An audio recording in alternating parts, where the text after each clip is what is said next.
السلام عليكم ورحمة الله وبركاته. ازيكم حبايبي؟ عاملين ايه؟ يا رب تكونوا بألف خير وسعادة. رمضان كريم.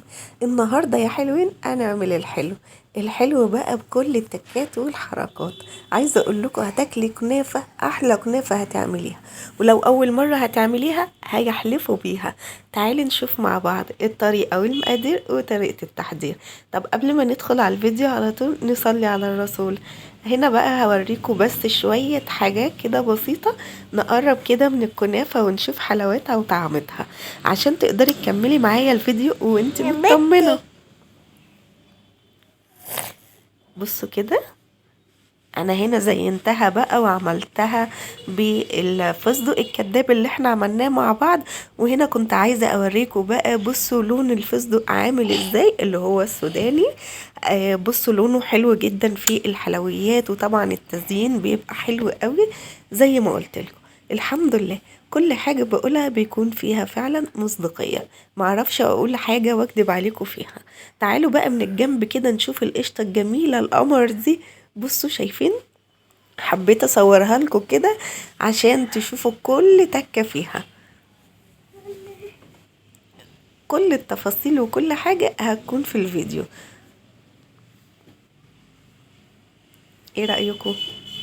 بجد استاهل لايك؟ لا وكومنت كمان.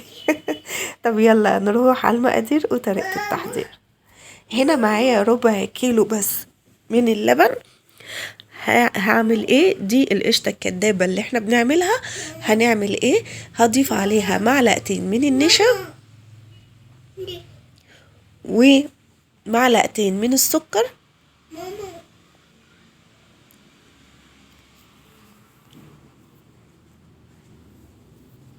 طبعا على البارد، وهبتدي اقلبهم كويس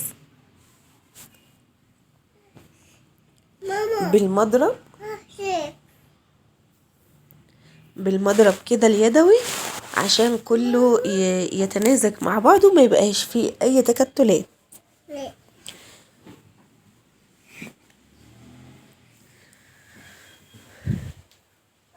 وطبعا هخليه بقى كده على النار. انا هنا على البوتاجاز، بس قبل ما اولع النار عليه حطيت النشا والسكر.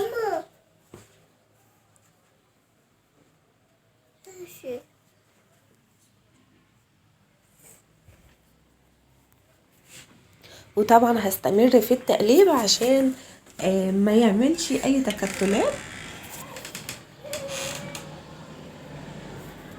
وطبعا هنستمر في التقليب لحد ما تتقل معانا، تبقى مهلبية تقيلة، احنا عايزينها تبقى تقيلة بالشكل ده. هنا انا بقى رحت جبت شوية لبن وعليهم معلقة من النشا، وزودت شوية كمان عشان انا عايزاها تتقل عن كده. وهبتدي باستمرار في التقليب.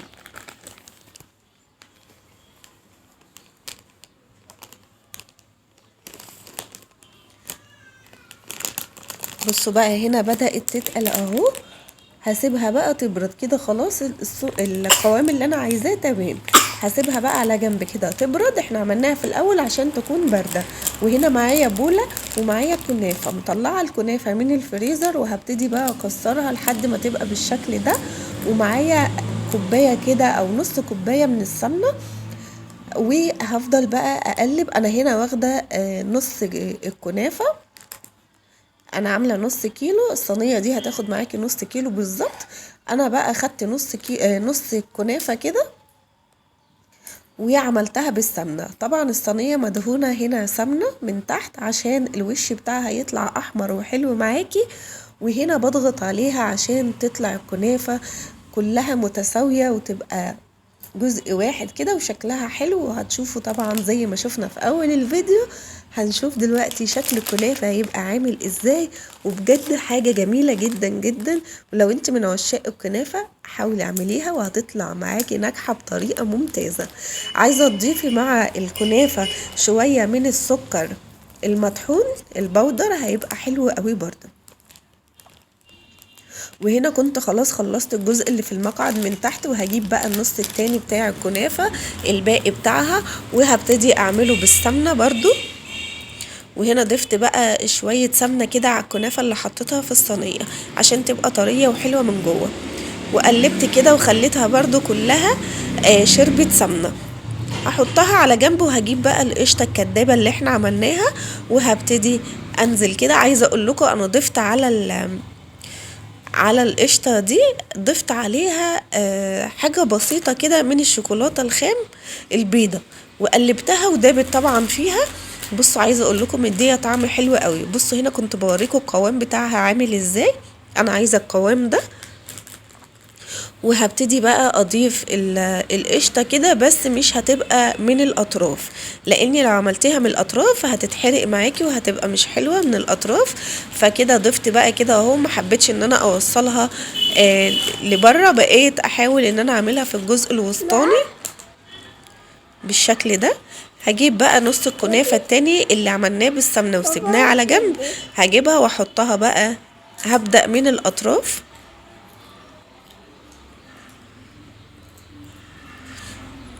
بالشكل ده كده، عشان لما اجي اضغط عليها، طبعا هنضغط بالراحة بس برضو عشان اما اجي اضغط عليها ما تطلعش كده لبره. عشان كده بنبدأ من الاطراف الاول، وبعد كده الجزء الوسطاني اضغط عليها بالراحة، وهنشوفها بقى بالشكل الجميل اللي احنا شفناه في اول الفيديو. وطبعا كده بقى هخلصها وهضغط عليها ضغطتين كده حلوين بس بالراحة، وهدخلها الفرن على طول. انا بشغل عليها الفرن من تحت بس ما بشغلش من فوق، كل واحد على حسب الفرن بتاعه. بصوا انا بضغط عليها بالراحة ازاي، مش بضغط عليها جامد زي ما كنت بضغط في الكنافة اللي حطيتها تحت خالص، لان دي الحشو بتاعها مش عايزينه يطلع بره